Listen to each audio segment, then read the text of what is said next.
Então, tá certo. Estamos gravando. Então, antes da gente começar, de começar a aula mesmo, vamos relembrar, a gente tem 2 semanas de aula, mas, né, tem hoje que a gente vai ver Chytridiomycota, na semana que vem a gente vai ver Eumycetozoa, que são, na verdade, não são fungos, mas é um grupo super bonito de organismos que já foi classificado dentro de fungos. E depois a gente vai falar, a nossa última aula vai ser mais informal, a gente vai falar sobre várias coisas feitas com fungos, vamos falar de arte, de arquitetura, vamos falar de aplicações, de um monte de coisa bonita. E daí acaba, né? Então a gente tem mais essa semana, mais 2 semanas de aula. Então não esqueçam também das atividades, né? Que a gente tem, que tem para entregar, então vão ser 2 atividades, o Wikifunga até o dia 15 de dezembro e até dia 21, que é o último dia, a entrega da PPCC, né? Então, escrevam para a gente, se tiverem dúvidas, podem mandar coisas para a gente olhar, a Miriam e a Lorena podem ajudar com isso. E hoje, a gente vai começar falando um pouquinho sobre biologia celular. Vamos falar um pouco de algumas organelas. Vou começar a apresentar, então vou compartilhar aqui. Se alguém tiver pergunta, pode ficar à vontade para abrir o microfone, ou se quiser perguntar no chat, a Miriam e a Lorena estão de olho e podem me chamar, fazer a pergunta para vocês.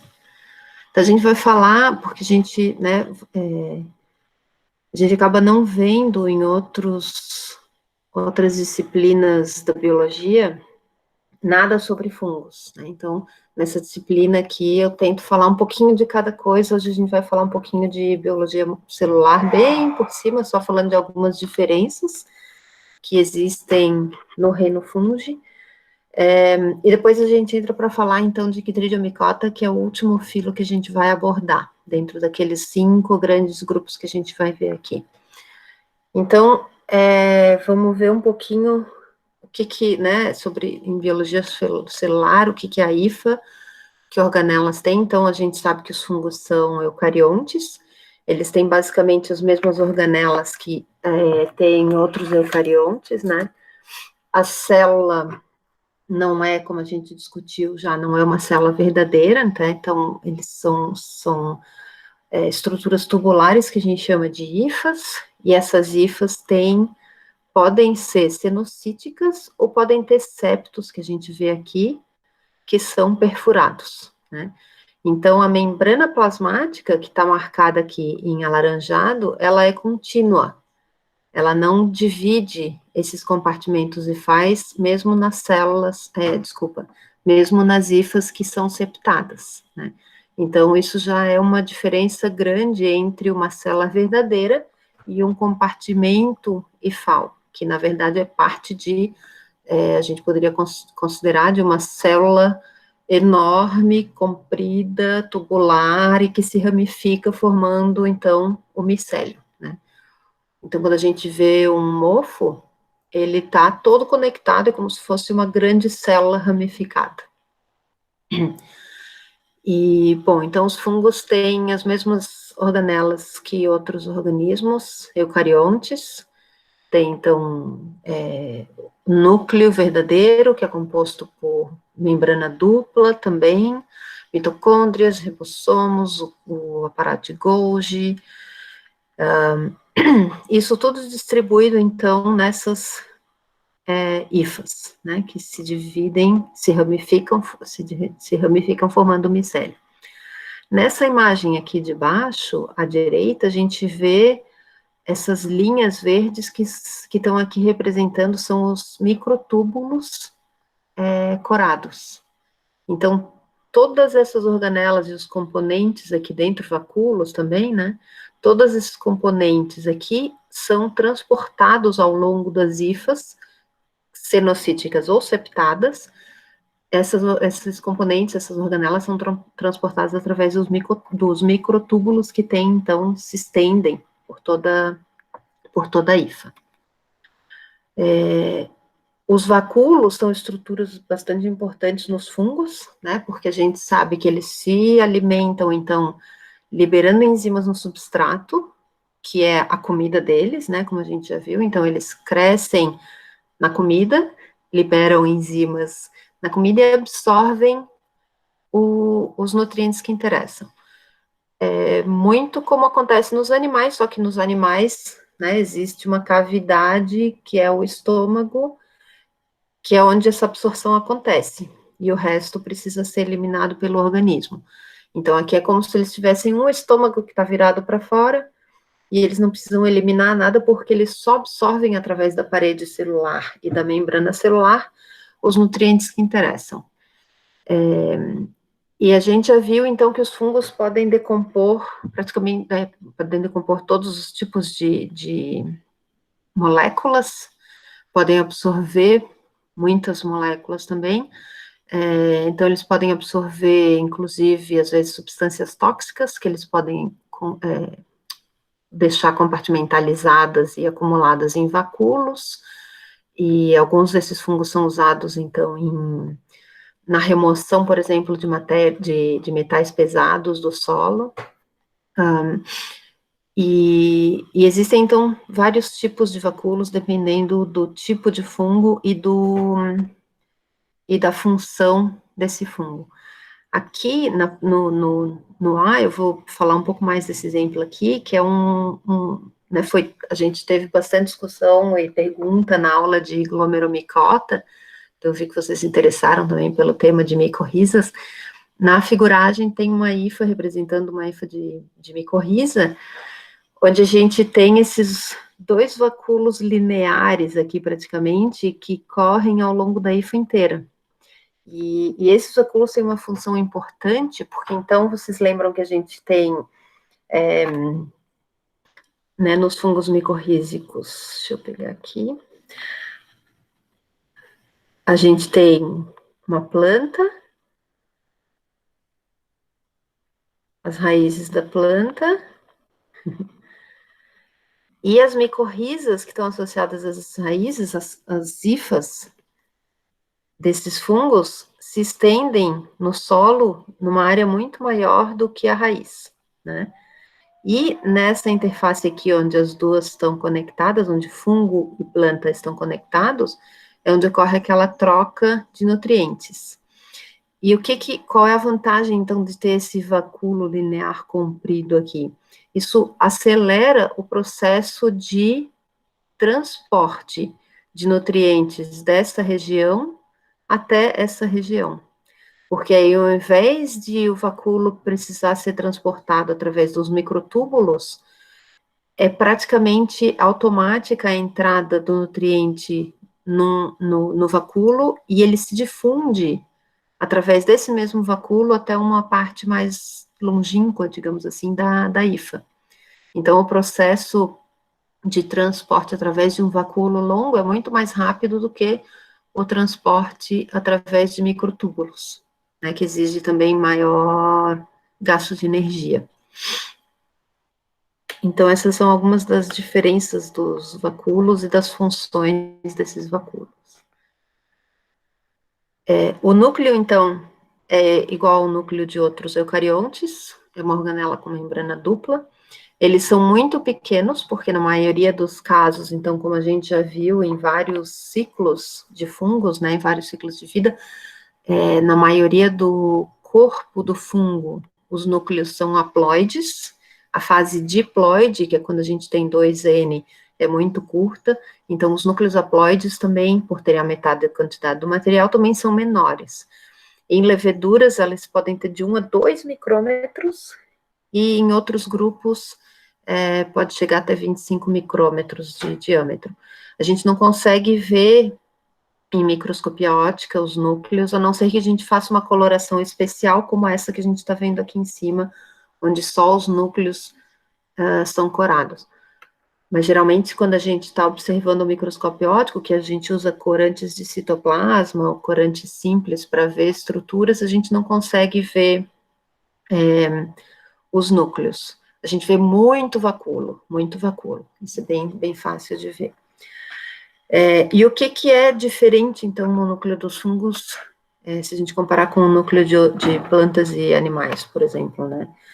Uma das coisas é que a membrana, ela permanece intacta durante a divisão nuclear, eu já vou mostrar um exemplo. Não existe a formação da placa equatorial na metáfase durante a divisão nuclear. E a maioria dos grupos não tem centríolos. Né? A gente vai relembrar, vocês já devem ter visto em biologia celular, mas a gente vai relembrar, então, qual o papel dos centríolos e vamos ver como que isso acontece nos fungos. Eu só vou voltar um pouco aqui, que eu esqueci de falar nessa imagem aqui, do tipo de crescimento e FAO.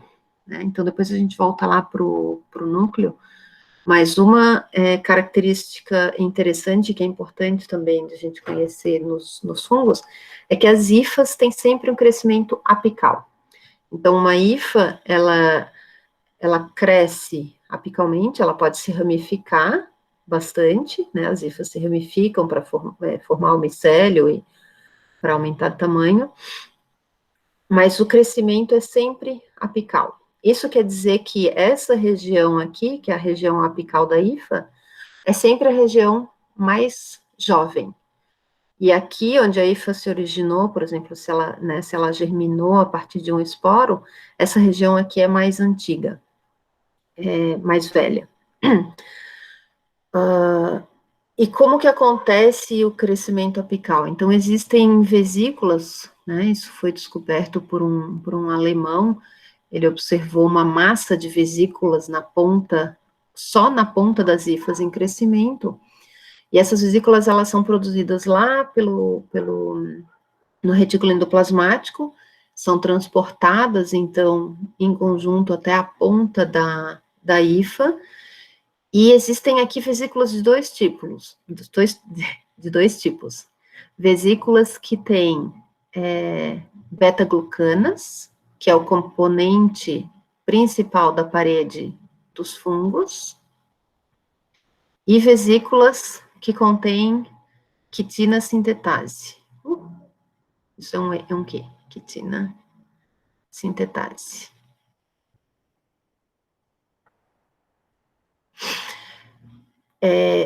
Então, essas vesículas, elas são compostas, né, por membrana, que são membranas equivalentes à membrana plasmática, e essas vesículas se fundem, então, com a membrana plasmática, liberando o conteúdo para fora da hifa. Só que fora da hifa, então, tem a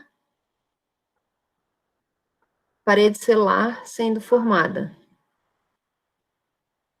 Então, aqui a gente tem vesículas, e aqui eu desenhei duas que estão liberando ali, então, o seu conteúdo para fora da hifa.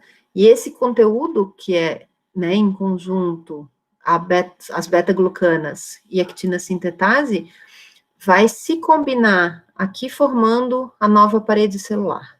Então, a membrana é aumentada com a fusão das vesículas, a membrana original, e o conteúdo das vesículas forma a nova parede celular, que é composta de quitina e beta-glucanas. Então, essa região apical da hifa é a região que está sempre em crescimento e é a região mais ativa e mais jovem das hifas. Então, quando a gente vê, a gente falou já da formação do crescimento radial, né? Então, o crescimento das hifas é sempre apical, mas o crescimento do micélio em conjunto é sempre radial. Eu vou sair aqui um pouquinho porque tem alguém pedindo para entrar, só um pouquinho.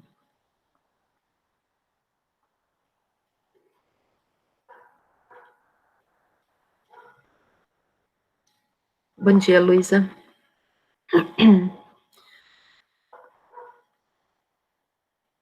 Então, o crescimento é sempre apical das hifas, mas em conjunto, então, elas se ramificam e o crescimento do micélio é sempre radial. Então, por isso que quando a gente vê mofos, eles sempre começam, né, formando um círculo. Isso a gente pode observar, então, no mofo que cresce no pão, no mofo que a gente vê crescendo no molho de tomate, no couro que fica guardado, né? A gente sempre vê esse crescimento radial. A gente pode ver, a gente observa isso também, eu não sei se alguém aqui já viu um anel de bruxas, ou um anel de fadas, que é quando a gente vê cogumelos crescendo no gramado numa forma circular perfeita. Né? Então, isso quer dizer que o micélio no substrato, embaixo do solo, está crescendo radialmente, e a parte mais externa do micélio, então, que seria essa daqui que eu desenhei, é a parte mais jovem, mais ativa, e é a parte, então, que vai entrar, vai produzir esporos sexuais, e, portanto, vai produzir os cogumelos que produzem os esporos sexuais. Então, é claro, né, lá atrás, quando não se sabia o que estava acontecendo, o nome dado a esse evento foi dado de anel de fadas ou anel de bruxas, porque se achava que surgia de um dia para o outro, né? Misteriosamente aparecia um círculo perfeito de cogumelos e as pessoas achavam que as bruxas tinham se encontrado ali e levado os cogumelos. E hoje a gente sabe que isso, na verdade, é uma característica intrínseca dos fungos, por causa do crescimento apical das hifas, da ramificação e o crescimento tipicamente radial do micélio. Alguém já viu o anel de bruxa ou anel de fadas? No campus, às vezes tem, eu já vi várias vezes perto da biblioteca, naquele gramado perto da prefeitura do campus, lá na estradinha que dá acesso ao prédio novo da Bio. Às vezes tem cogumelos crescendo de uma forma perfeita. Às vezes a gente vê só um pedaço dele, só assim um semicírculo, mas a gente vê que ele está num formato assim que vai ser um círculo perfeito. É super bonito de ver. Bom, então voltando para o núcleo, vamos ver quais são essas diferenças que eu falei. Então, a membrana é dupla, como em outros eucariontes. Podem me interromper se estiver muito rápido, se vocês quiserem perguntar ou responder alguma coisa, tá? Então, o núcleo tem membrana dupla, como em outros eucariontes.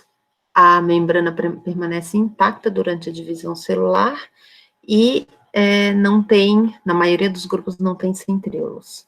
Então, aqui a gente tem a comparação, né? Essa aqui é uma mitose, uma divisão nuclear aberta, que é o que ocorre em animais, né? Aqui, então, em metazoa, onde a gente tem aqui o núcleo com a membrana plasmática, membrana nuclear dupla. Aqui a gente tem os dois centríolos, e o que acontece, então? Essa membrana se dissolve, os centríolos, então, se posicionam, um em cada polo do que era originalmente o núcleo, e os centríolos, então, se aderem e puxam os dois grupos, separam os dois grupos de cromossomos, que vão, então, formar os novos núcleos. Né? Então, essa é a mitose clássica que acontece nos animais.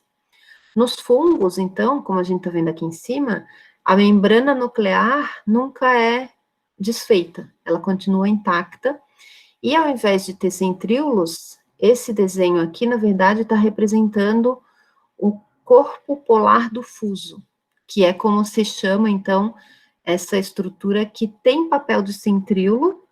Então, essas estruturas estão localizadas na membrana nuclear, aderidas à membrana nuclear, e fazem essa separação dos dois grupos de cromossomos, mas sem que ocorra a dissolução da membrana nuclear.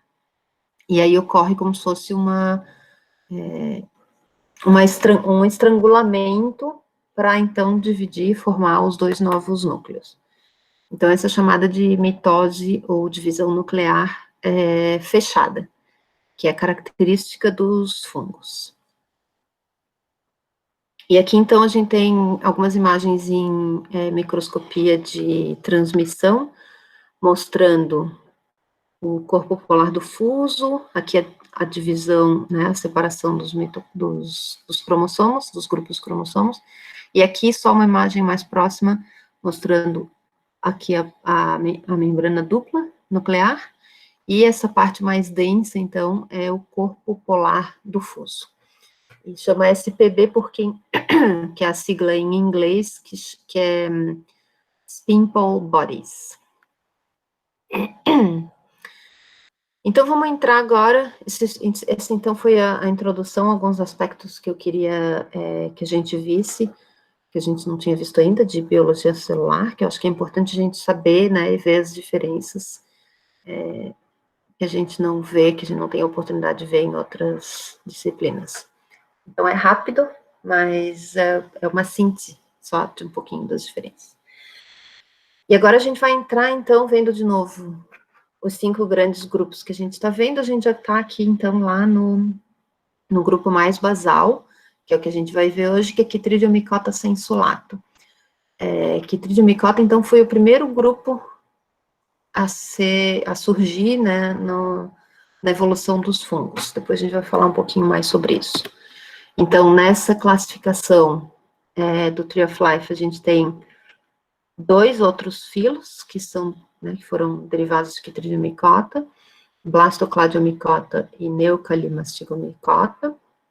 E, então, só para vocês terem, né, uma ideia, essa é a classificação mais recente, de 2018, que divide, então, Chytridiomycota sensulato em 1, 2, 3, 4, 5 filos. Né? Então, a gente tem Chytridiomycota sensu stricto aqui, mas a gente tem também outros 4 filos aqui dentro, incluindo aqueles 2 que já tinham sido derivados deles no Tree of Life. Então, a gente vai ver tudo como Chytridiomycota sensulato, entendendo que existem que existem filos dentro desse grupo. E Chytridiomycota sensulato, então, são espécies de fungos que estão relacionadas ao ambiente aquático. Então, eles têm células reprodutivas com flagelo, né, tem esporos que têm flagelo. Esse é o único grupo de fungos que tem esporos com flagelo, e esse flagelo é, na verdade, um resquício do ancestral, possível ancestral filogenético, que foi semelhante e que dividiu 2 grandes linhas evolutivas, que foram os fungos e os animais. Então, se suspeita que esse ancestral evolutivo fosse um cono flagelado, que separou, então, que deu origem, numa linha evolutiva, os fungos, e essa característica a gente vê, então, aqui em Chytridiomycota, que foi o primeiro grupo evolutivo a surgir, e na outra linha evolutiva, em paralelo, os animais, que também têm gametas flagelados, né? Então, essa é a característica comum dessas 2 grandes linhas evolutivas. E que a gente já viu, né, então, que são grupos muito próximos, fungos e animais, muito mais próximos do que fungos são de plantas. Então, eles tiveram uma origem comum. Aqui a gente tem alguns números, então, dentro desses 3 grandes grupos, só para a gente ter uma ideia, são grupos que são pequenos em número de espécies, principalmente porque são microscópicos, mas também porque são grupos que não têm necessariamente aplicação econômica imediata, né, e a gente sabe que a gente acaba tendo mais estudos quando os grupos têm alguma implicação econômica. Então, eles têm flagelo, e as células são do tipo opistoconte, que é como a gente vê nos animais. Opistoconte significa que eles têm um flagelo único e posterior, né, diferente de células flageladas, por exemplo, que vocês devem ter visto como as... Então, isso aqui é diferente, isso aqui é outro grupo filogenético. Então, Chytridiomycota e também os animais têm células flageladas do tipo opistoconte. Então, eles são fungos que são comuns em ambientes onde tem neve, onde a água fica, às vezes, né, por muito tempo congelada ou fica presa na neve, né? Eles são responsáveis por grande parte da decomposição da matéria orgânica nesses ambientes, então quando a água começa a ser disponibilizada, esses fungos estão ali para absorver água, começar a crescer, e então ter atividade de decomposição. E esse é um ambiente que é pouco estudado com relação a fungos. Outro ambiente que é pouco estudado com relação, e que esses fungos também estão presentes, é o rumen de vários animais herbívoros. Então, existem vários fungos Chytridiomycota anaeróbicos que habitam o rumen desses animais e tem um papel importante na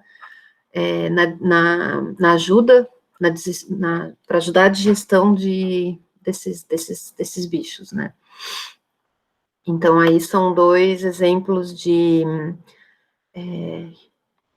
grupos de fungos nesses ambientes que são um pouco estudados. Se a gente começar a estudar, provavelmente o número de táxons conhecidos vai aumentar bastante. Bom, então, a gente já viu que eles têm esporos ou gametas flagelados, a parede celular é composta de quitina e beta-glucanas, como todos os fungos, exceto um subgrupo dentro de Chytridiomycota sensulato.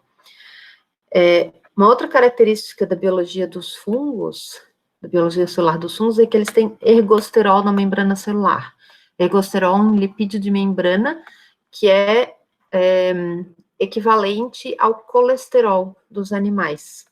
E essa diferença, então, é um lipídio com uma composição um pouco diferente, e essa diferença é usada, por exemplo, para desenvolver antifúngicos. Então, vários dos antifúngicos atuam no ergosterol, destruindo a membrana fúngica, sem ter nenhum efeito colateral no animal.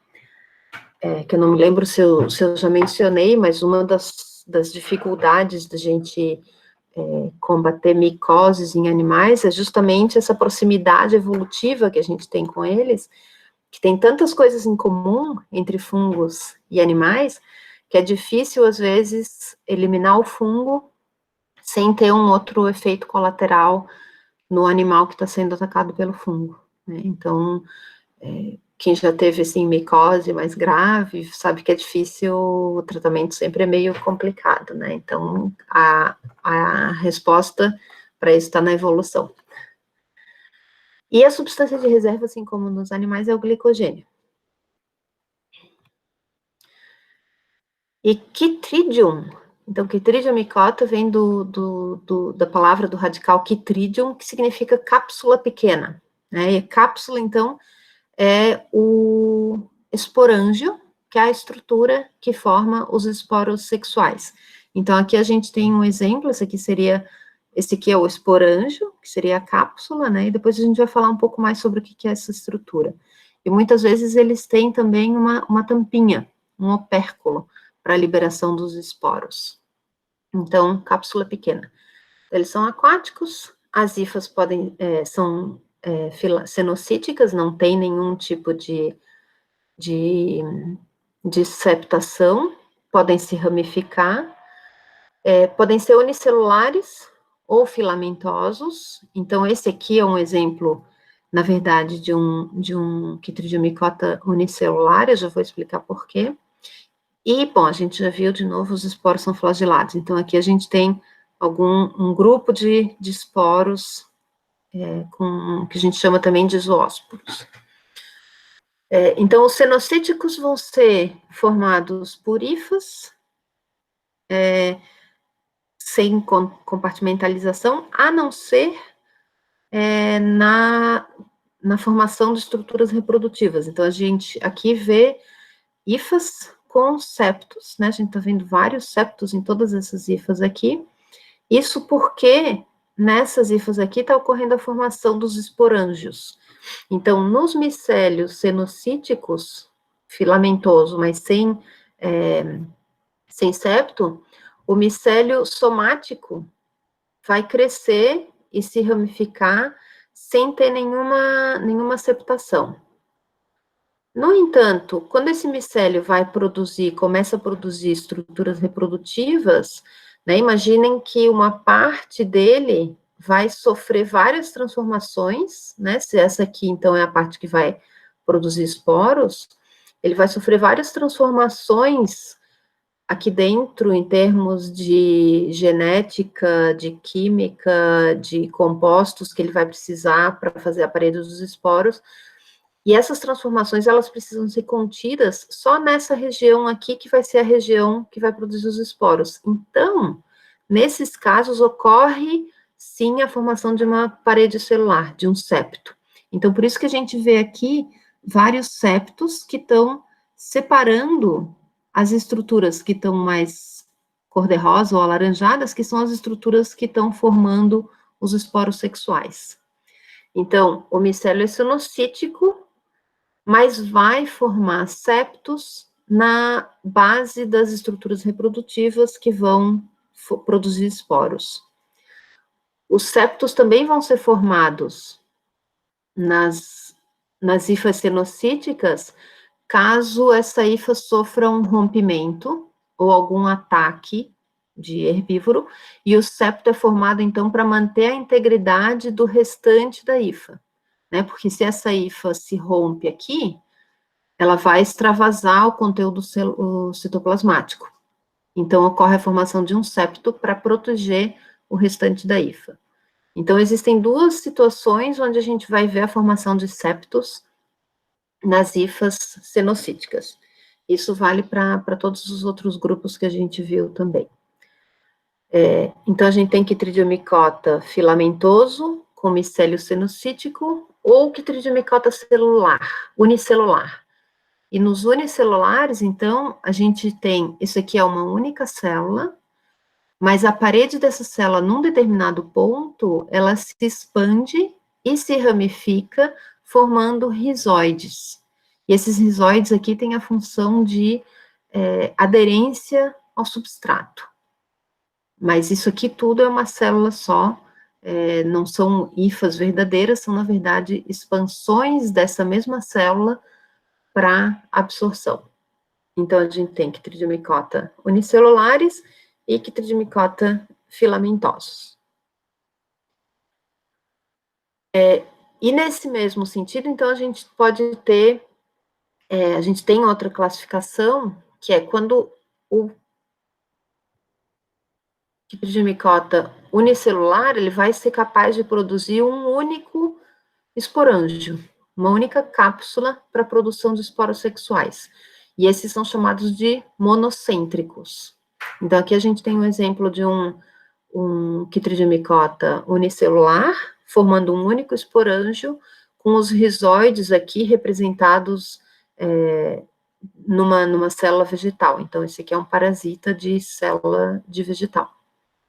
E aqui a gente tem, então, um outro exemplo, que é um micélio filamentoso, e esse micélio aqui está produzindo, a gente vê vários esporângios, né? Aqui tem um, aqui tem outro. Oi, desculpa.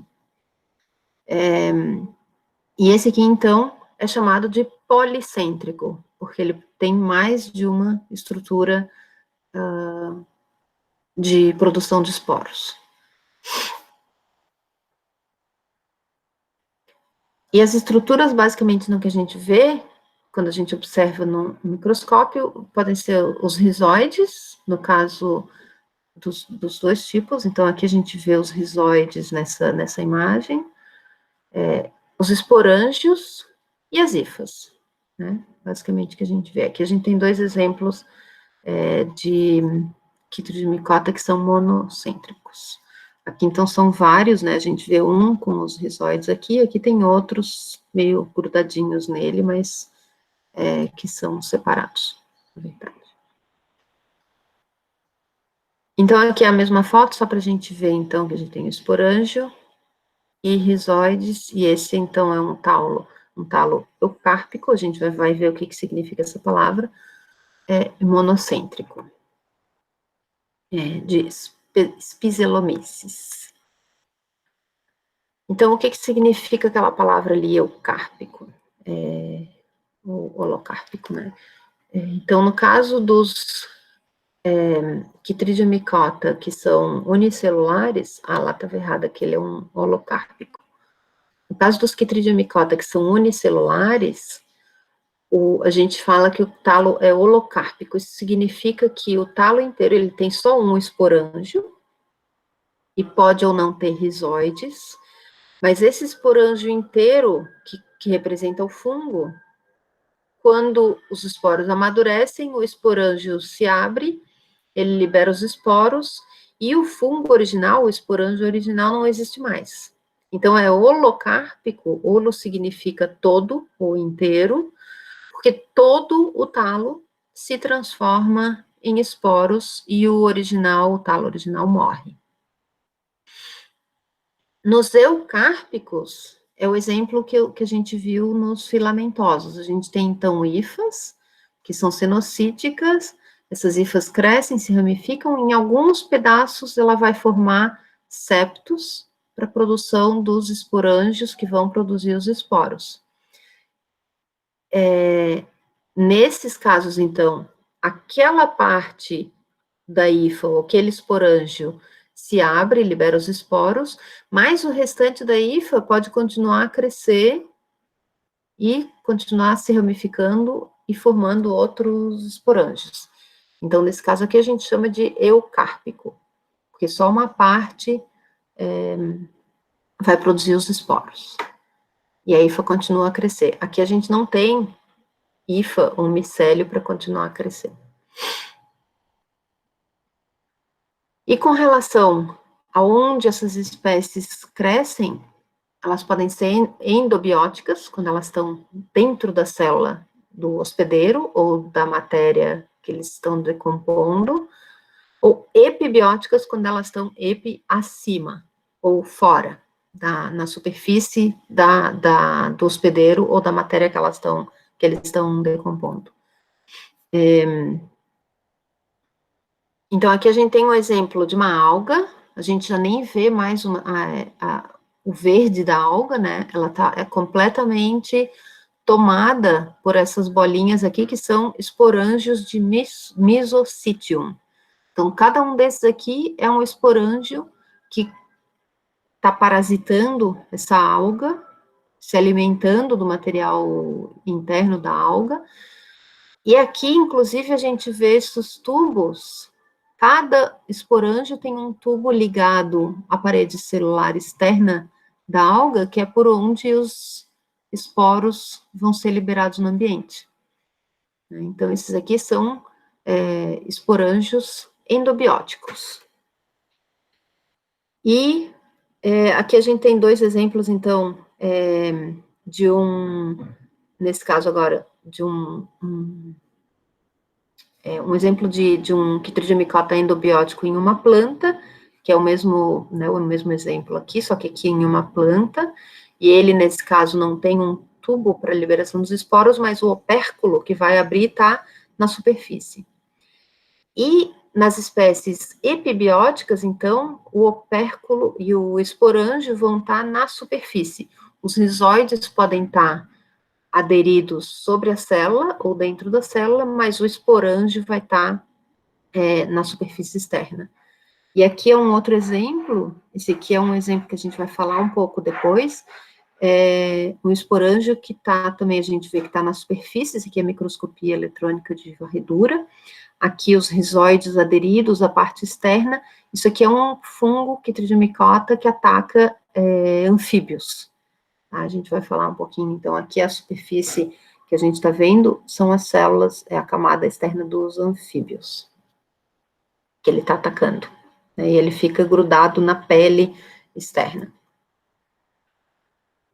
E aqui é só uma sequência de Professora, uma dúvida. Dá para me ouvir bem? Sim. Uhum. Tá, eu posso dizer que os fungos endobióticos, eles estão decompondo o hospedeiro enquanto ele está vivo? Às vezes sim. Eles podem ser sapróbios, mas algumas vezes eles atacam o hospedeiro enquanto ele está vivo. Entendi. O mecanismo é o mesmo, então?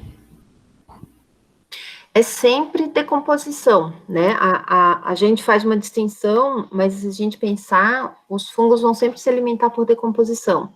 A diferença é que eles podem ter algum mecanismo para atacar o hospedeiro enquanto ele ainda está vivo, como a gente viu em outros grupos, né? No zigomicota tem os zigomicota que atacam tardígrados, às vezes ainda vivos. Nos ascomicota tem os cordíceps que atacam artrópodes ainda vivos. E são, claro, mecanismos que foram desenvolvidos por esses fungos para, de certa forma, driblar o organismo que eles vão atacar e eles conseguirem entrar, né? Que são parasitas. Então, é uma estratégia do parasita para ele conseguir driblar e começar e entrar no organismo vivo. E aí, a partir daí, eles começam a decompor, quer dizer, liberar enzimas que vão afetar drasticamente, às vezes chegar a matar esses organismos. E no caso de matéria orgânica morta, eles não precisam desse mecanismo de entrada, né? Eles vão simplesmente começar a decompor, a matéria tá ali, já está morta, não vai ter nenhum tipo de resposta para evitar o ataque do fungo. Obrigado. O caso dos anfíbios a gente vai falar um pouquinho mais, é uma história triste, na verdade. Então, aqui é só uma sequência de fotos que é bonita, que mostra aqui, então, um esporângio se abrindo e os esporos sendo liberados a partir deles. Microscopia óptica.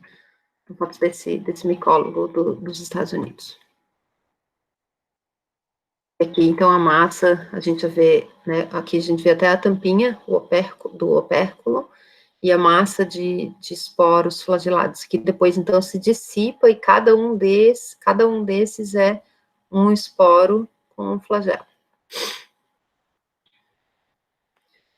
E aqui um outro exemplo, uma foto de Novakovskiela, a professora Carmen, que é talvez uma das únicas pessoas no Brasil que estuda esse grupo, esse filo de fungos. E aqui a gente tem, então, também um esporângio, aqui o opérculo aberto, e os zoósporos aqui, alguns já saindo. Então, como a gente falou, a gente tem várias espécies que são sapróbias ou saprótrofas, que vão se alimentar de matéria orgânica morta, e várias são parasitas, e podem parasitar praticamente todos os organismos. Aqui a gente tem um outro exemplo, aqui é outra alga, esse aqui eu não tenho o nome, e nesse exemplo aqui a gente pode ver que ela ainda está um pouco verde, mas ela está completamente coberta por esporângios. E aqui a gente consegue ver, então, que essa, diferente da outra, aqui é uma espécie que é epibiótica. Então, a gente tem o esporângio, e a gente vê aqui parte do rizoide, que está, então, se aderindo à parede celular externa da alga, né? E eles estão, então, começando a se alimentar dessa alga. Aqui é um exemplo de um grupo que ataca, tem um grupo que ataca, que contamina, na verdade, né, vegetais. Esse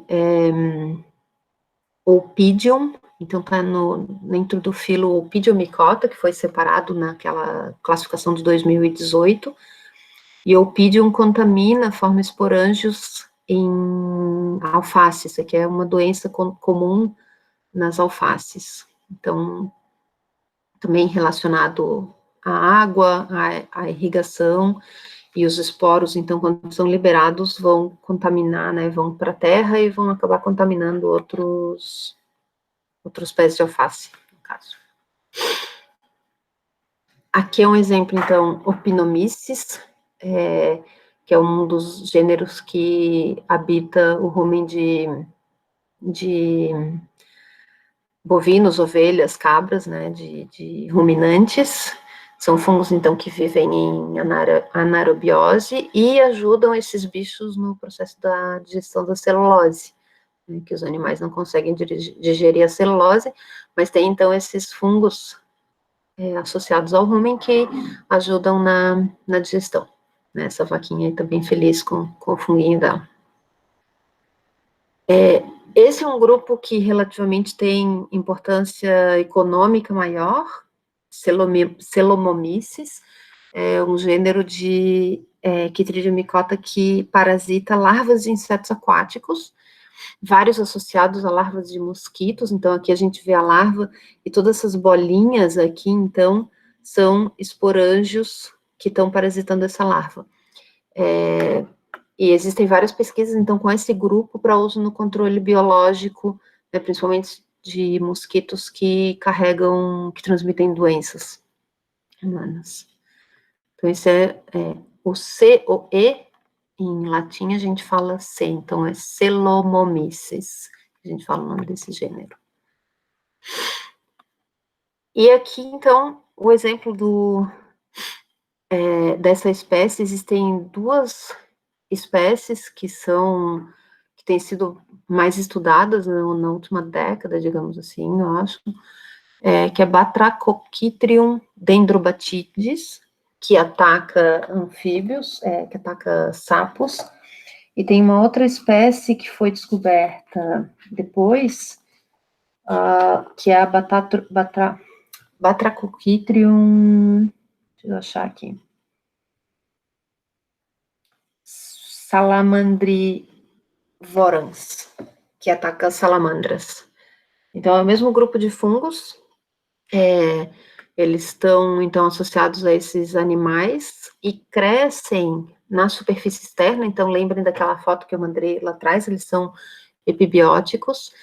E, como vocês sabem, os anfíbios, eles respiram através da pele, né? Eles precisam de água justamente para possibilitar a respiração através da pele. E esses fungos, eles formam crostas, né, ao longo de todo o corpo, e os anfíbios acabam morrendo por asfixiados. Então, eles atacam e formam esporângios em todo o corpo. Isso causa também um aumento na dilatação das veias, às vezes perda de partes do corpo, como na parte das patas ou da região bucal. É bem trágico. E é claro, quando os opérculos abrem, então esses esporos são liberados, já estão, né, associados a essa alta quantidade de água, são dispersos e vão contaminar outros indivíduos. Existem várias teorias, existem vários trabalhos sobre esse grupo, porque há um tempo, então, se percebeu que as populações de anfíbios estavam diminuindo no mundo inteiro, e começou, então, a investigação para descobrir o que estava acontecendo, e esse grupo de fungos foi descoberto. O que se acredita, então, tem algumas teorias, uma delas é que esses fungos estão associados naturalmente a algumas espécies, acho que na África ou na Ásia, mas que são locais e espécies que têm um equilíbrio, então esses fungos acabam não dizimando completamente a população, funcionam como controle populacional, mas não são uma praga, só que uma das espécies de anfíbios que é comestível foi enviada para outras partes do mundo como alimento, o fungo acabou indo junto, esses anfíbios vivos escaparam para o ambiente, e o fungo, então, também escapou e acabou atingindo, então, em outras partes do mundo, espécies de anfíbios que não têm a mesma resistência, e isso começou a ser, então, observado, começou a causar impacto nas populações, né? Então, eles existem em praticamente todo o mundo, mas algumas espécies são mais agressivas, dependendo de onde elas estão crescendo. Então, a temperatura da água do ambiente é muito crítica também para a sobrevivência ou não, né, do fungo e para a dispersão do fungo. Comumente, eles são chamados, o fungo é chamado de BD, porque o nome é meio difícil de dizer, então é chamado de BD. E é difícil de controlar também, eu não sei se existe algum trabalho, faz um tempo que eu não leio, não sei se existe algum trabalho, já deve existir algum trabalho sobre como controlar e reduzir a população do fungo. E aqui, então, para terminar, a gente vai ver o ciclo de vida de um Chytridiomycota meio, assim, geral, né? Então, aqui a gente tem, eles podem ser, o ciclo pode ser separado em duas partes. A gente tem esporófitos, que são, então, que estão aqui do lado esquerdo, que são hifas, né, cenocíticas, que vão produzir septos para produzir estruturas que vão formar esporos. Então, esses esporos vão ser liberados do esporângio. Dentro do esporângio vai acontecer a meiose, dando origem aos esporos sexuais. Esses esporângios, então, abrem, liberando esporos que são haploides e são sexuais, né? Que ocorreu, então, aqui a meiose. Esses esporos, eles não vão simplesmente dar origem eles não vão simplesmente se fundir, eles vão germinar. Então, o esporo sexual formado no esporângio, ele vai germinar e vai dar origem a uma nova hifa cenocítica, que está desenhada aqui. Essa hifa cenocítica agora é haploide, e a gente vai chamar ela de um gametófito jovem. Então, aqui a gente tem um gametófito que é formado a partir de um esporo haploide. Esse gametófito, como ele é haploide, ele também vai formar, então, septos, que agora vão separar estruturas que vão produzir gametas. E esses gametas, então, vão, né, ser formados a partir da mitose, vão ser todos iguais a essa hifa que deu origem a eles. Esses gametas podem ser de dois tipos, que a gente vai chamar de mais e menos. A gente não usa sexo em fungos, então não tem fêmea e macho, tá, em fungos. Isso aqui tá errado. Mas a gente vai ter gametas que são diferentes geneticamente, que a gente vai chamar de mais e menos. Esses gametas, então, vão ser liberados no ambiente, vão se encontrar, vão sofrer meiose, primeiro cariogamia, vão formar um zigoto 2N, vão sofrer, começar a crescer, então, e germinar, dando origem a um, agora, esporóforo, que é uma hifa cenocítica com núcleos 2N. Então, nesse exemplo aqui, é a primeira vez que a gente está vendo que a gente tem uma estrutura que tem núcleos 2N, dentro dos grupos de fungos que a gente viu até agora. Então, aqui a gente tem duas estruturas, dois micélios que podem ser formados nos Chytridiomycota, nesse exemplo geral que a gente está vendo. Então, esporóforos, que têm núcleos 2N e dão origem a esporos sexuais, e gametóforos, que têm núcleos N e que dão origem a gametas. Beleza até aqui?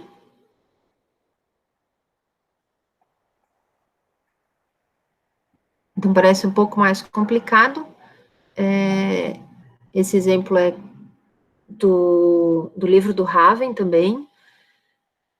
Eu não arrumei aqui, mas a gente tem esses errinhos aqui que eu corrigi agora com vocês, né? A gente não chama de sexo, não chama de feminino e masculino em fungos.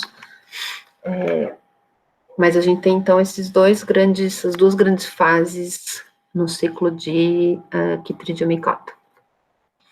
Então, alguns ciclos são mais simples, e aqui a gente tem o ciclo assexual, né? Então, esse micélio, que é 2N, ele pode reproduzir zoósporos também, que são 2N, que são, na verdade, esporos assexuais que são idênticos ao talo, né? Idênticos ao núcleo do micélio que dá origem a ele. E cada um desses esporos 2N vai dar origem a um novo esporóforo, que vai crescer, então isso aqui vai formar hifas, como essas daqui, mas não ocorre aqui germinação, desculpa, não ocorre recombinação genética. Ele é um clone desse grande aqui, né? E essa, então, é a fase assexual.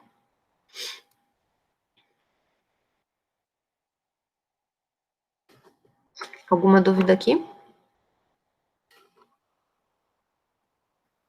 Bom.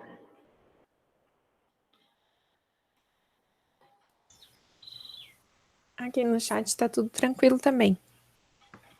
Tá. Então, vou parar de compartilhar. Se alguém quiser, eu posso abrir de novo a apresentação, se alguém tiver alguma dúvida. Mas esse, então, são os Chytridiomycota, né? Tem um ciclo de vida pode variar, né? Então, esse exemplo que eu dei é um dos exemplos que tem no livro do Raven. E falando em sexo de fungos, eu vou colocar hoje para vocês um texto, né? Ali eu deixei meio que de propósito também para a gente falar sobre isso.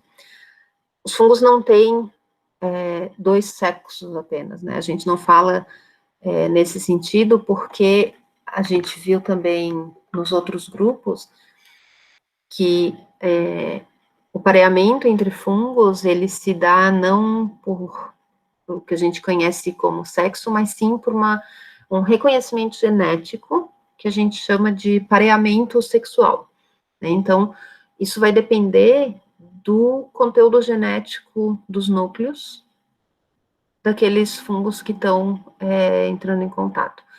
E no sistema de pareamento de fungos, existem mais de 2 locos que são responsáveis pelo reconhecimento entre os talos que vão entrar na reprodução sexuada.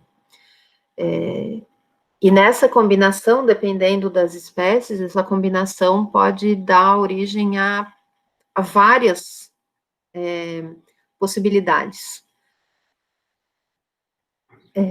Simplificando, se a gente fosse levar em consideração, se a gente fosse considerar cada combinação, ou cada possibilidade de combinação como um sexo, né, considerando que a gente tem mais de um loco que controla essas combinações, algumas espécies de fungos podem ter mais de 20 mil sexos. Isso é super fascinante e é uma estratégia dos fungos, na verdade, para diminuir a fertilização entre grupos próximos, né? Então, né, voltando então no exemplo de um cogumelo, um mesmo cogumelo ele pode produzir milhares de esporos, mas esses esporos têm uma combinação genética tal que o pareamento entre os esporos daquele mesmo cogumelo tem menor chance de acontecer do que com um outro cogumelo da mesma espécie, mas que tenha uma carga genética, conteúdo genético diferente. E eles são super bem sucedidos nesse sentido, né? Então, eu costumo dizer que a gente tem, os fungos, na verdade, são a bandeira da diversidade e representam o que a gente sabe, né, que existe em vários outros organismos, que a gente tem várias formas de se expressar sexualmente. Então, os fungos podem ter até 20 mil sexos. Tem um texto, o grupo que a gente vai falar na semana que vem também, os Myxomycota. Então, eu vou passar para vocês um texto, espero que vocês possam ler, está traduzido para o português, e é um texto muito legal, de um livro de evolução que fala sobre isso. Então, eu traduzi esse capítulo, mas o livro até eu posso indicar para vocês, eu não sei se ele existe em português, na verdade, mas é um livro que se chama Conselhos Sexuais da Doutora Tatiana para Todos os Organismos. E o livro todo é escrito na forma de cartas que os organismos mandam para a doutora Tatiana falando da sua vida sexual e dos problemas da sua vida sexual. E ela, então, responde biologicamente e evolutivamente sobre o que está acontecendo. Então, tem, sei lá, o louva-a-Deus, que diz que está ansioso para encontrar com a namorada, mas não quer perder a cabeça. E tem mais um monte de exemplos, assim. E um deles, então, é esse que eu traduzi, vou colocar para vocês lerem sobre o sexo dos fungos e dos Myxomicota. Alguém quer aproveitar, então, esse finalzinho de aula para a gente fazer, para tirar dúvidas sobre algum dos trabalhos? Tá tudo sob controle? Professor, eu teria uma questão. Fala. Em relação ali ao wiki, né? Uhum. Eu estou com um pouco de dificuldade para encontrar a questão da reprodução do meu fungo específico, né? Daí eu não achei em específico dele. Eu usaria algo genérico, por exemplo, o meu é um Basidiomycota, né? Eu usaria os basílios ou eu tentaria um pouco mais, assim, mas eu dei uma procurada bem boa, não consegui encontrar. Assim. Tu pode ver se tem alguma coisa do gênero ou da família, e se não for específico dele, tu pode mencionar bem por cima, pode ver se tem alguma coisa que tu encontra da família, ou tu pode deixar de fora até e falar sobre outros aspectos, explorar outros aspectos que tu tenha mais informação. É bem livre ali o que vocês podem colocar no wiki, vocês podem ver o que vocês têm o que vocês encontram de informação e dar enfoque mais aprofundado em uma outra parte. Se vocês não acharem especificamente falando sobre ciclo de vida, se for muito genérico, daí vocês podem deixar de fora e usar exemplos que são mais daquele fungo sobre outros aspectos, como, sei lá, dispersão de esporos, ou sobre substrato, e enfatizar mais as partes que vocês têm mais informação, encontraram mais informação.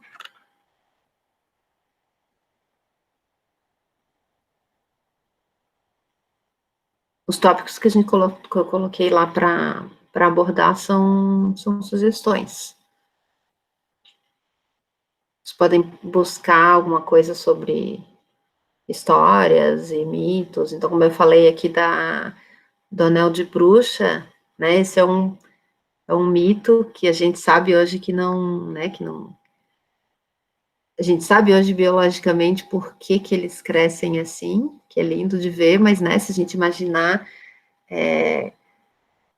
que vocês já devem ter visto, os cogumelos, principalmente, aparecem de uma hora para outra, num dia não tem nada, no outro dia tem um cogumelo lá, e crescendo, às vezes, num círculo perfeito, né? Antes de se conhecer o que eram esses organismos, existia muito mito, né? E os fungos são conhecidos, eu acho até que isso se refletiu, inclusive, no estudo deles, né? Porque era difícil de saber o que estava acontecendo, antes da gente ter mais ferramentas, mas a micologia como ciência é muito mais recente, por exemplo, do que botânica, ou do que zoologia, né, óbvio.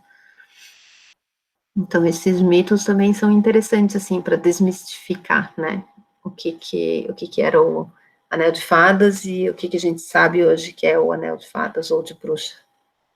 Então, vocês podem ver essas histórias também, se encontrarem alguma coisa. E eu sugeri espécies ou gêneros, mas vocês também podem buscar exemplos próximos, se vocês, né, se tiver alguém, sei lá, com uma determinada espécie, mas se vocês acharem outra espécie daquele mesmo gênero, que tem alguma coisa contada, vocês podem fazer um paralelo, né, e dizer, por exemplo, que que nessa espécie eu encontrei esse artigo que fala disso, e que, enfim, é uma espécie relacionada, que está no mesmo gênero, então possivelmente pode ter essa mesma atividade, ou fazer um paralelo, né? E se precisarem de ajuda para buscar, podem escrever para a gente também. Uma outra coisa que eu não me lembro se eu escrevi ali, podem fazer as buscas em inglês também, coloquem palavras em inglês, que às vezes vem mais opções. Pode colocar o nome da espécie e colocar life cycle ou reproduction, spore dispersion. Colocam coisas assim em inglês que daí talvez venha mais informação. E aí, se precisarem de ajuda para tradução, também pode falar com a gente. Certinho? Mais alguma dúvida? Fala, Miriam. Tem uma pergunta do Paulo ali no chat sobre a PPCC. Não vi.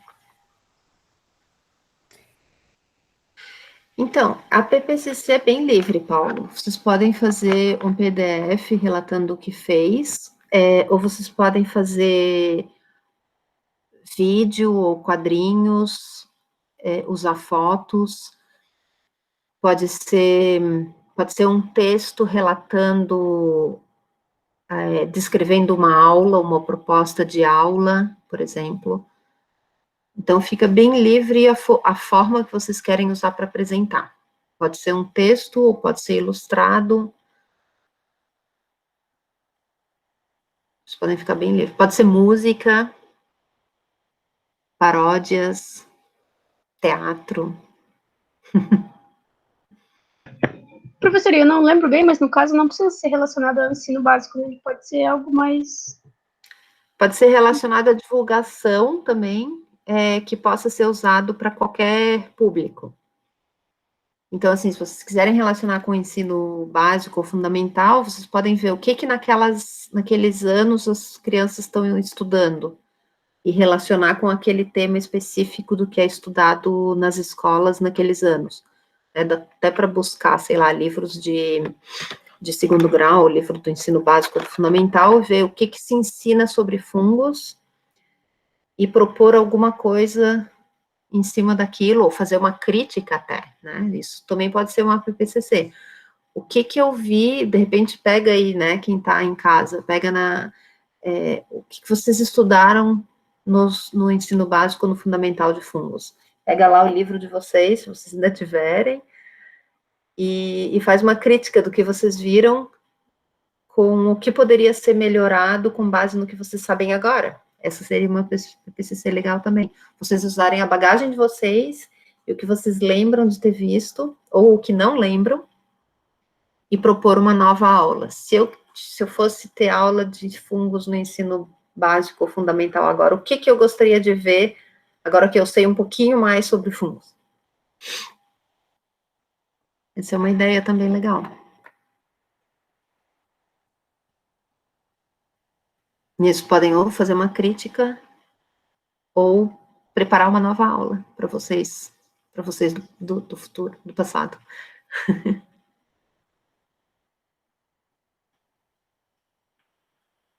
Ou a gente tem, né, a Jéssica vai fazer o pão, o Nicolas disse que vai fazer para a gente o tutorial do kombucha. Então, vocês podem ver coisas que vocês sabem também, mas aí enfatizar o papel dos fungos nesses processos.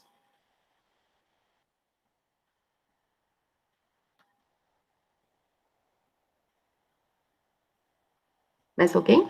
Mais alguma pergunta?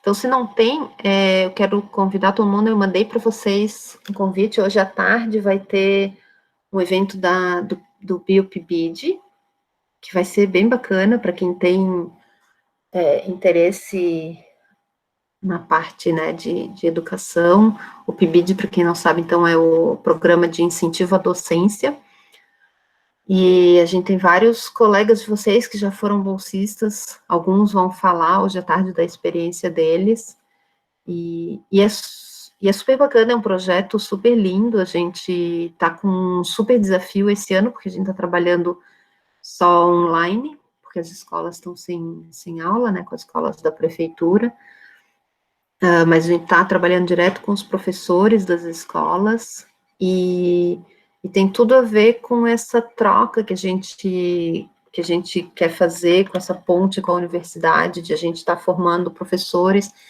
e vários dos professores, se não todos, acho que 3 dos 4 que estão trabalhando com a gente no projeto agora, são ex-alunos da Bio, né, então é legal de ver isso. E em janeiro também estão abertas as inscrições, vai ter um evento do Micolab sobre ectomicorrizas, que vocês quiserem assistir, já que teve bastante gente que se interessou pelo tema quando a gente falou de glomeromicota.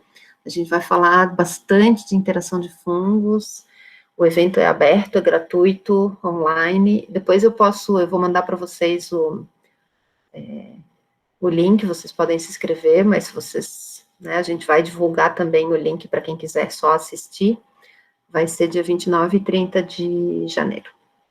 Então tem bastante coisa acontecendo. Fiquem de olho se vocês estiverem seguindo o Micolab, ou no Instagram, ou no Face, a gente está sempre postando.